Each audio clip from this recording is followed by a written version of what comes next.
Hey, this is ADV Trust, and I'm going to kind of cover some highlights of my trip in July to Lassen National Park or National Forest and up to Crater Lake. Work's been really crazy for the last 3 years, and I blocked a week off. I wanted to say a month, but I wanted a month.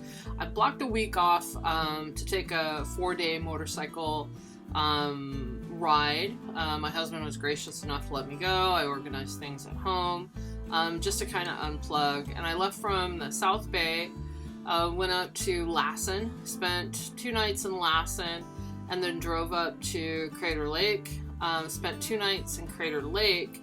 And then I was supposed to spend 1 more night at Eagle Creek Campground. But that's when the big California fires started and that campground was closed. Now, Lassen's always been a favorite park of mine ever since I was in college. We used to go up there every summer and go hang out. And the same thing in Yosemite. We used to go 4-wheeling up there, and it's always been, you get me in the mountains and I just become a happy person. And the thing I realized about Lassen, which I didn't know, trying to figure out some audio for this video, was that Lassen was actually created as a park in 1907 by Theodore Roosevelt, and it was then established as a forest preserve in 1972.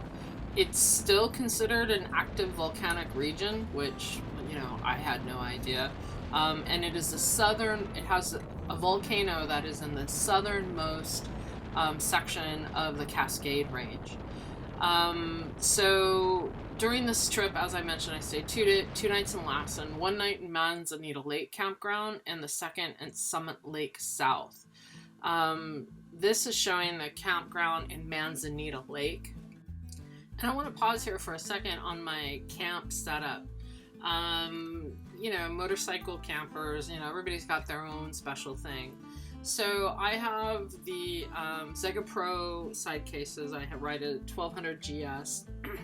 So I have the ZegaPro side cases and the top box. And then I use 2 Kriega bags for extra storage that I can actually tie to the top of my top boxes. And that pretty much fits all my gear for however long an adventure I would want to take. I use a Sierra Designs flashlight tent, and I've got to say, for moto camping, it is awesome. There's plenty of room inside. It has 2 side vestibules. It's super fast to set up. And then the other thing you're going to see is that Nemo Stargazer chair. I love it. I highly recommend it. If you can afford it, get it. It's a great chair. It's bulky to put on the bike, but I tie it onto the top cases, and it really makes the site camping comfortable. And then the last, not the last, but another most important part of moto camping is going to be your sleeping pad. I can't tell you how many sleeping pads I've gone through. I own probably more sleeping pads than most people should. But to make your trip, enjoyable, I recommend finding the right pad for you. I use a Nemo pad, and it's super fast to blow up and comfortable. And I actually have an extra pad, a super small one, that I put underneath it. I'm like the princess and the pea. So that's pretty much the camping setup. And I can tell you, for most of my rides and most of my camping, it's worked out great. Now, this is just kind of a pan around of the Manzanita Campground. I don't recommend the Manzanita Campground. It's super open. There was a bagillion kids running around. It just wasn't great as far as campgrounds go. I've got a small flashlight stove. I've got a pot to heat water. I've got a pot for my coffee and a water container. And on this trip, I actually forgot to bring my spork, which is an extra long spork for the backpacker pantry bags. And I was, carved one out of a piece of wood. But anyway, so that's the limit of my camping. Now, I know some people take a lot of cook stuff. I don't, and there's my hand carved fork for part of the trip. And it worked great. The other thing with this trip is I had done some research on how to get my route loaded to my GPS. So I use Google My Maps, which I highly recommend. It lets you pre-plan your trip and kind of gets you, focused on where you want to go. So I used Google My Maps, saved that. I then uploaded it into, I think it's Garmin Basecamp. And everything looked great, and it loaded onto my Garmin GPS, and then the next thing, I'm actually en route, and something goes haywire. Now, maybe it's user error, maybe I don't know, what I'm doing. I'm a big Google Maps user. But anyway, that was a learning experience, and it actually took me out of my way. Now I'm going to make a copy of my route available in case somebody wants to take it. I tried to take a scenic route, less freeways, more back roads, right? And here's something else I kind of want to highlight. I moto camped for a while just using the Kriega bags. I know there's all this controversy in the motorcycle community about, soft bags versus hard bags. And I'm sure everybody saw Long Way Up. That'll be a different video. But anyway, I'm sure everybody saw that and they're using soft bags. I personally am not a soft bag fan. I do a lot of solo motorcycle riding, and if someone steals or cuts my bag, I'm gonna lose my tent, my sleeping bag. So for me, hard cases are just better, safer. I can park my bike, I can go hang out and do stuff and not worry about my critical, essential camping gear getting pilfered or vandalized on my bike. So this trip was in June, and June for me is a perfect time to go to Lassen. Again, if you're going to make reservations, you can do it at recreation.gov. I highly recommend Summit Lake South Campground. There were less kids, it felt more private. And the day that I went, it was super hot. And there's a lake there called Emerald Lake, and it is warm enough to swim in. So I highly recommend that. I am the type of person that when I go motorcycle camping, and usually when I'm going, I'm looking either for a lake or a river, just something that I can take a dip. And I don't know what it is about when I'm moto camping and kind of adventure exploring. It just is awesome to be able to pull over, throw your trunks on, and jump in and just be refreshed. And this is Emerald Lake, and this is actually where I went swimming. And it was blissful. It was like the best resort, on the planet as far as I'm concerned. The trip was also nice because I got to meet people on the way, right? And it seems like one of those things that people want to talk to motorcyclists. And I know you guys have all heard that before, right? But it's true. And I'm really kind of an outgoing person. So I'm like, hey, how's it going, right? And at one point, this lady had pulled up to me, and it turned out she was like a priestess or I don't know, whatever. Anyway, a nun or something along those lines. And she was going to Lassen to kind of, reconnect and ground spiritually. And that's great, man. I love hearing those kind of stories, right? And the same thing, I ran into another guy. He had a 2007 Ural, and I've got, I have a 2007 Ural. He has a 2014 Ural, and he was just getting out and going to go meet with some of his buddies. And I just, that is just so cool, right?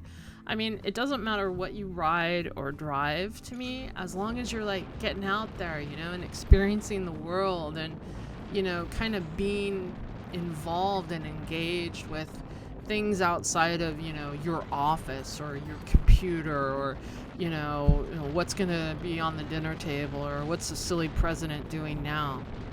And I think for me, that's really why I love my motorcycle and all my motorcycles, and I love getting out there and moto camping, right? I thought to myself, it's the way motorcyclists want to gravitate to these wild spaces, right? And for some of us, that have pretty stressful jobs and our lives are kind of complicated, right? That when we can disconnect and just be on the bike, it's like sailors or airplane pilots, right? You're kind of in the moment, experiencing your surroundings and interacting with the people and the environments that you're in a very natural and unscripted way.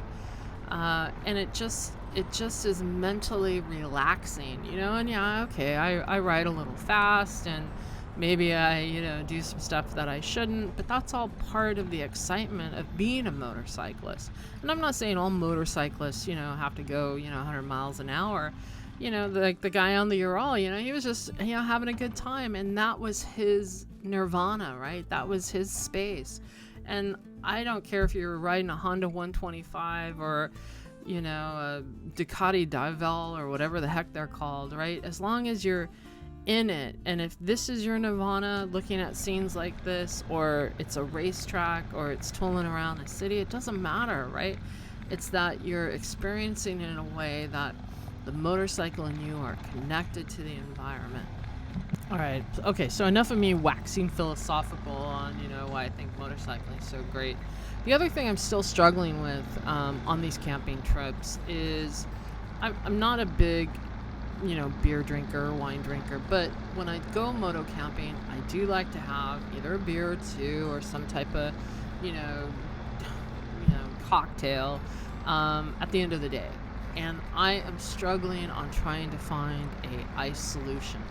I've used ice mule bags, and the one I've bought in both of them, and they both have not worked. I've tried soft side coolers; those haven't worked. So if anybody has any good ideas on what is and it's like a 6-pack, right?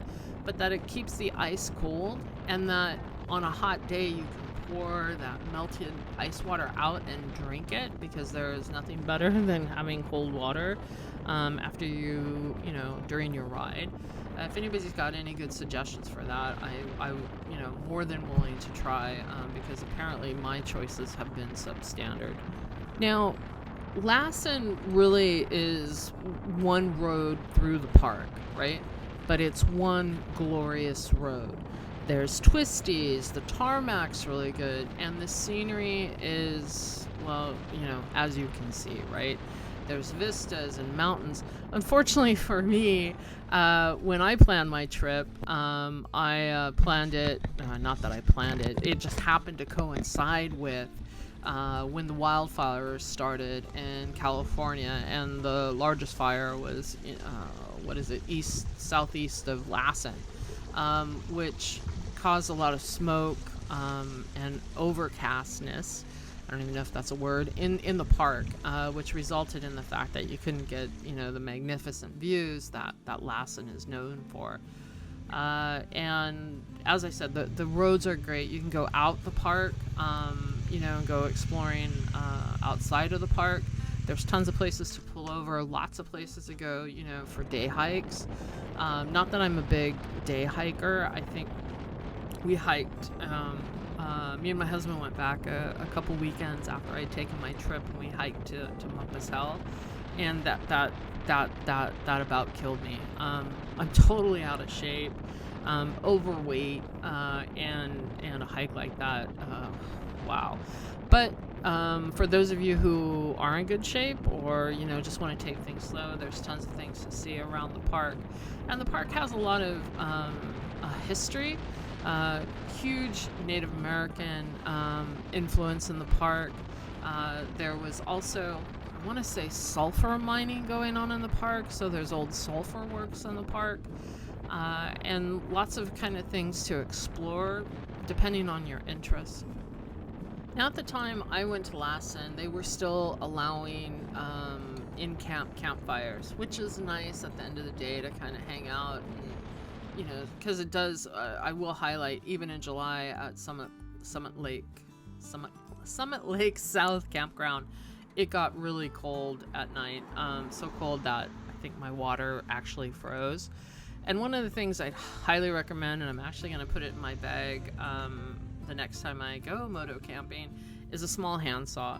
There's tons of wood around, but I had no way to saw it, so I resulted in the old put wood over rock and stomp on it, which worked, and I was able to collect enough wood to have a campfire at night.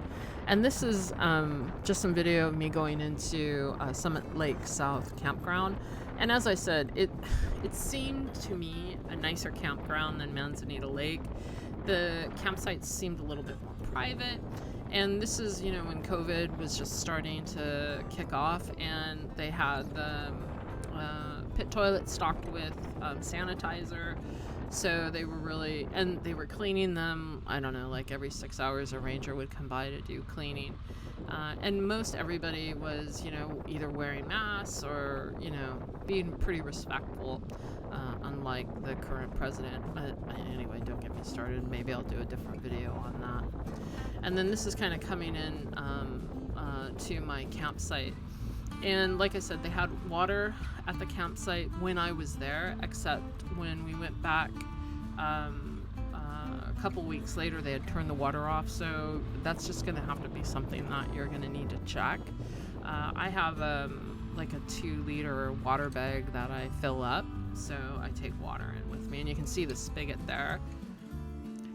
So like I said, I spent 2 days in Lassen, and then left Lassen and headed up to Crater Lake. I really enjoyed Lassen, and I will go back to do moto camping up there and more exploring Crater Lake. I'll probably do another video for Crater Lake.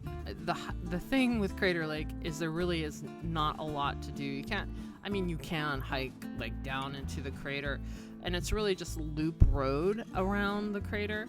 And this is again Emerald Lake, and like I said, I went swimming in this lake, and it was like better than like a 5-star, if there's even such a thing, hotel. Just swimming in that lake, enjoying the scenery. So if you're planning to take a motorcycle camping trip to Lassen, and here you can see the plumes of smoke from the fire that had started, I highly recommend it. 2 days, 3 days, I think it's going to be plenty. If you're really into hiking, then you're probably going to want to take a couple more days, because there's just a lot of things to see there.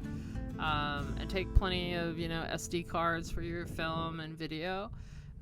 And I hope when you go, you enjoy it as much as I did. And again, Crater Lake, nothing to sneeze at. It was beautiful, and I hopefully will make a video soon of that trip.